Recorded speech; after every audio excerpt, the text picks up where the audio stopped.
And in a dirty underhand deal, and I'm going to say this because the Speaker has done nothing, the Speaker of Parliament has done nothing to stop me claiming this. John Tamahiri went and leant on the Speaker of the House and got the original letter that would have had Mika Whaitiri kicked out of Parliament. He got that withdrawn and they did an unholy secret backroom deal. And she stays in Parliament effectively as a Māori Party MP when she was elected to her electorate as a Labour MP. The Labour Party lies to you. Chris Hipkins says there'd have to be a by-election if we kicked her out of Parliament under the Waka jumping bill. No, there wouldn't. It's clear there wouldn't be a by-election this close to an election. So Chris Hipkins just kicks it for touch. And it would seem to me that that kind of opened the floodgates, because what we had on Friday was a Green List MP, not an electorate MP, but a Green List MP, Elizabeth Kerikeri, already under a cloud for having sent a nasty text about a fellow Green MP and then facing accusations of bullying. Elizabeth Kerikeri announces or resigns her seat as a List MP and says she's going to be independent and then she's going to quit. And I don't know if she's such a Fruit Loop that the Maori Party weren't interested in taking her as well, but they didn't. And of course, the Green Party then should have said, well, she was elected as a List MP, she's resigned from the party, she's not a member of the Green Party, she's out of Parliament, we'll just bring up the next person eligible on our list. But they don't do that, despite the fact that they voted for the legislation which allows them to do that. So Elizabeth Kerikeri, who represents exactly no one in Parliament, she has no mandate from the Green Party because she's left them. She doesn't have an electorate when everyone votes through. She's still going to pull 180k a year and be able to vote on stuff, though she has no one that she represents in our Parliament. So we now have two MPs, strangely enough, both women and both Māori, one electorate in a Māori seat, one just a List MP, who are allowed to stay in Parliament really when the rules say, and I think base morality and the ethics of our country say they should be gone. What the hell is going on here? Are more MPs going to jump ship? Does the party Māori have some super plan or not? Well, one person who's as good as anyone at lifting the hood of Māori politics and what's going on here is our good mate Tina Nixon, who joins us on the line now. Kia ora. Good morning, Tina. Morena. What the hell's going on? Been an interesting weekend watching some of the stuff online and coming out, isn't it? Look, the Elizabeth Kerikeri just showed how weak that legislation is. No, it's not weak, Tina. It's just got to be used. No, I think you'll find there's a fundamental legal flaw in it, and I mean that seems to be what most of the pundits are saying, that it's been badly drafted, and therefore they can climb out through the hole in it. But it doesn't matter whether it's weak legislation or not. You got to go to the integrity of the two people that have decided to walk from their parties, and that to me strikes at the heart of what is happening in terms of how people feel about politics today. It lacks integrity, and the move by both of these women to cast aside the shackles of their parties, but stay in Parliament and not represent, and especially in Kerikeri's case, not really represent anyone. It's an insult to the New Zealand society, and I don't think it's going to play out well for either of those particular women. And if you just looked across the landscape, the media landscape over the weekend, there was quite a degree of distress and upset about the absurdity of the situation that we're facing. The other thing was, it comes at a time when everyone was focused on the bloody coronation, and I'll be honest, I'm surprised at the lack of outrage. I think Joe Moyer from the Press Gallery has written some stuff. But other than that, these young journalists don't seem particularly interested that we have someone in our House of Representatives, or, our Parliament, who literally, you cannot find who Elizabeth Kerikeri represents. She can't technically be anything but just a hanger-on. No, and I mean we're looking more and more like clickbait journalism out there. Your mate, what's his name, Shamil or whatever it is, the transgender dude who's got the column in the Herald. That's clickbait journalism.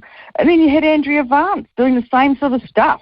And this weird piece that she wrote around people who have sort of jumped ship out of Parliament and are now going PR back hacks. in and the PR, the hack.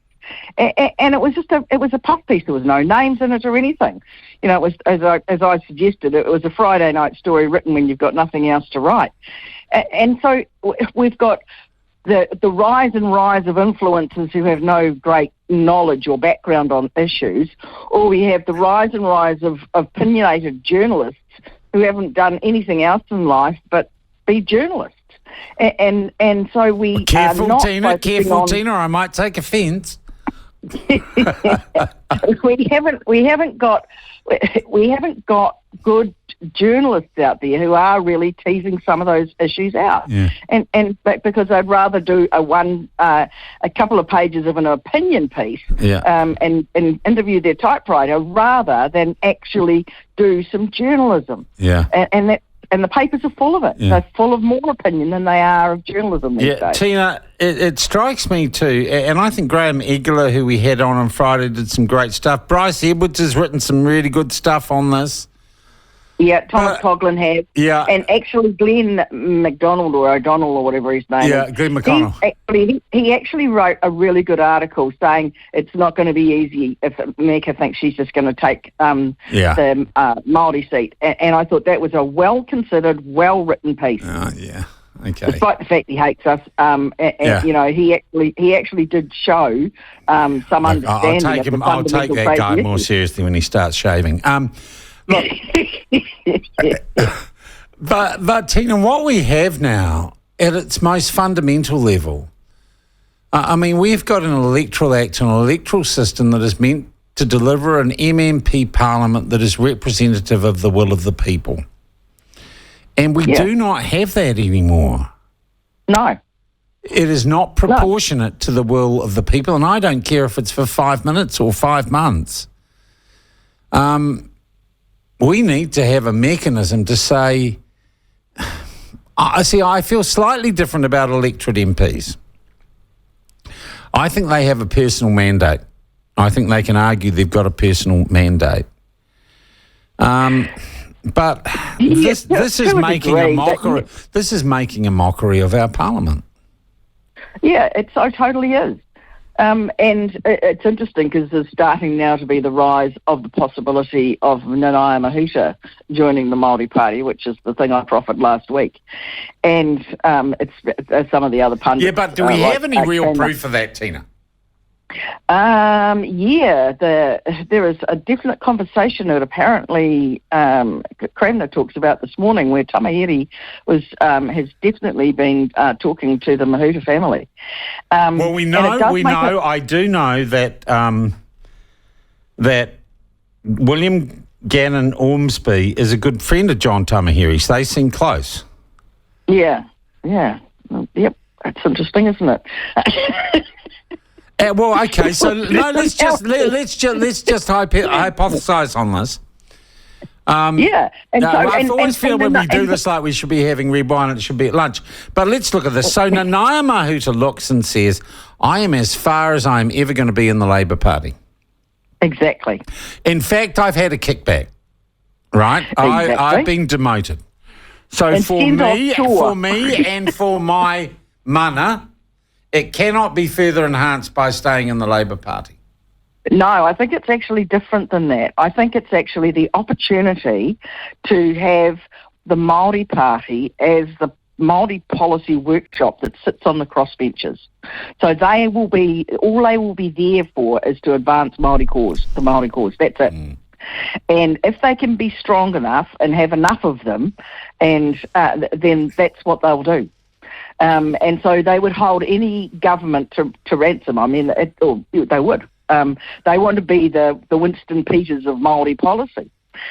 And so I totally get it. I mean, it makes a lot of sense, and it would make a lot of sense for the Naya to come over when you and from a Maori point of view, that's a formidable team when you had someone like Mika and her, and the other two designing Māori policy for the future, because they've clearly shown that even though they managed to get the Māori Health Authority and the Office for the Māori Crown Relations, they have lost a lot of battles as well.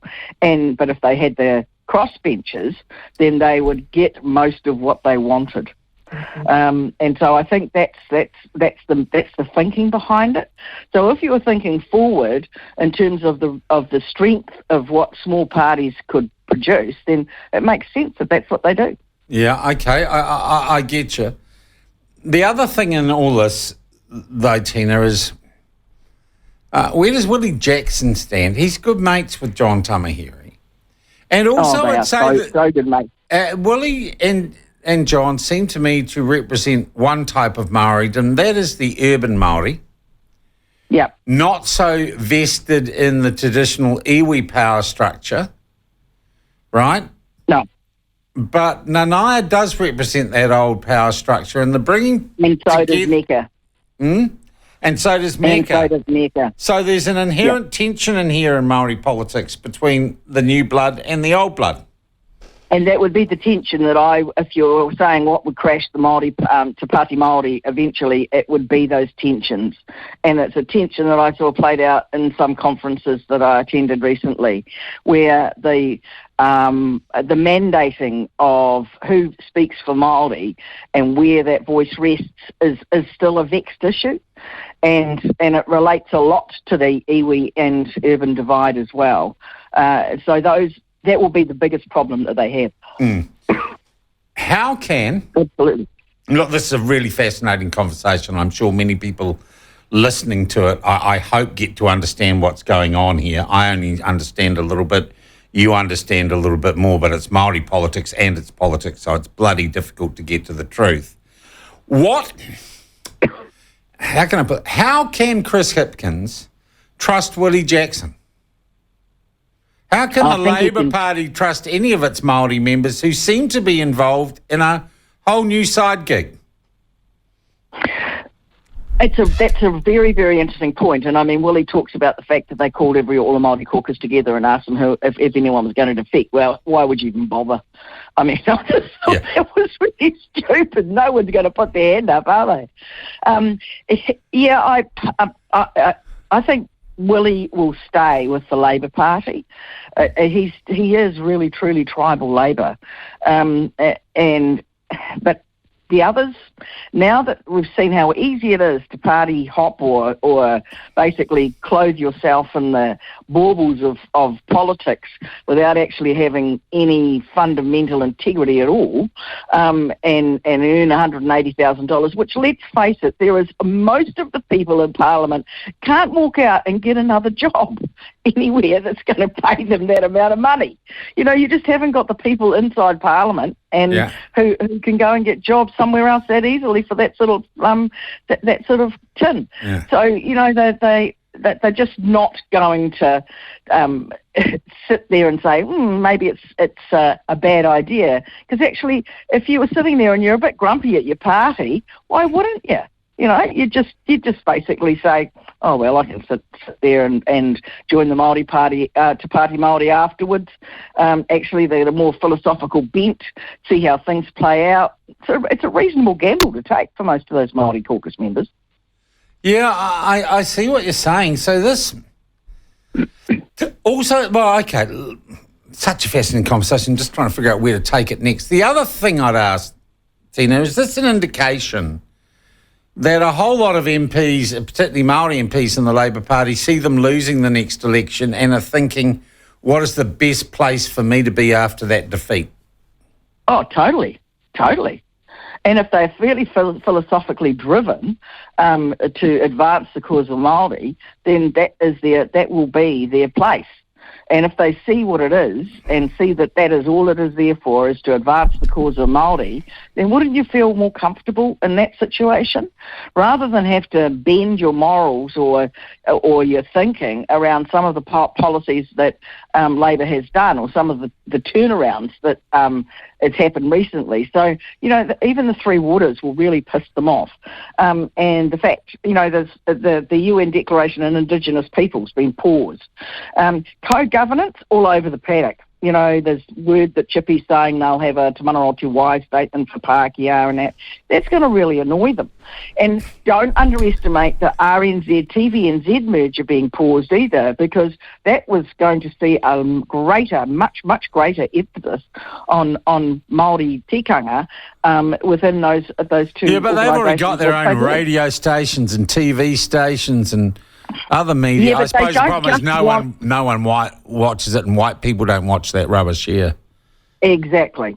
So, where people have been sort of upset by what is colloquially called the browning of New Zealand, the two things that they would have seen that would have really advanced that in terms of the merger and the US declaration have been paused. So they will be feeling like they've lost a few battles too. The Office for Crown Māori Relations hasn't been that successful. Some people say that it was one of the things that put a pause on some of the other opportunities for co-governance. Māori Health Authority, it's still yet to prove itself, but, they did win those two battles. And but they lost. But the blowback on that's coming, Tina, I can tell you. The other question I've got is, why can't Chris Hipkins and the Labor Party see the risk of all this? Why won't they take a stand at Mika Whaitiri? Because it's down to a numbers game. There's a numbers game in all of this, and this is the one thing I don't quite understand about the proportionality of Parliament, because it's a mathematical game, I think, with Elizabeth Keary, but there were some issues raised around that, I think, too, that there is some proportionality issues now with her being an independent, and it has to be decided by the Parliamentary Business Committee. And so it is just literally a numbers game. This isn't about policy or integrity or anything. It's just simply about numbers. I think we should go to an election, Tina. I think the whole thing's falling to bits. Well, Hipkins has proven that he's a bit of a Where's Wally, isn't he? Well, just a Wally, really. Yeah. He's not turning out to be that strong, cohesive leader that Jacinda was in terms of keeping her troops together. Yeah. It's starting to fall apart at the seams, but they can still see victory because of the crazy situation that, as I said, it's all about the numbers. And if you get a strong Māori party, then that actually makes Labor okay. All right, Tina. And you talked out all the annoying Māori, chuck them in another party, and then you could say, well, we just had to give them this. We had to give them all this stuff. Do you think another Māori MP will walk in the next couple of weeks? Yes. Who do you think it will be? I think Nanaia will be thinking very long and hard.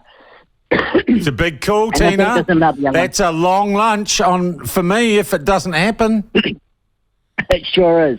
Okay, that's the deal. A long lunch. Okay, a Friday lunch. You're in now. And how long will we give you? 3 weeks for Nanaia to walk? Yep. I'm being bloody generous there. Okay, you called it. Meantime, of course, Tina, as I said, I think our mainstream media have kind of lost the story. They don't see the significance of it. A couple of them have done some good stuff.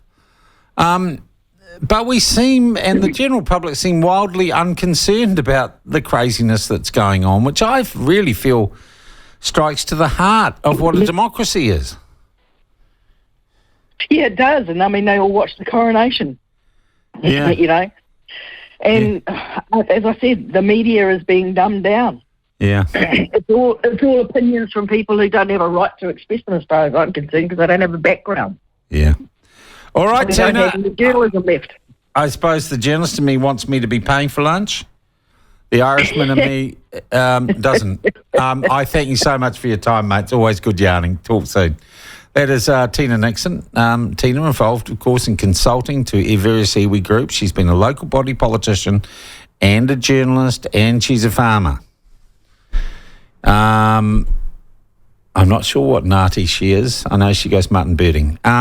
She's picking. Perhaps Nanai goes. What do you make of it all? And can I say I've been slightly frustrated there hasn't been more media coverage because it's all been about Kate Hanna and the disinformation project and the coronation. This is a really important story, I believe, anyway.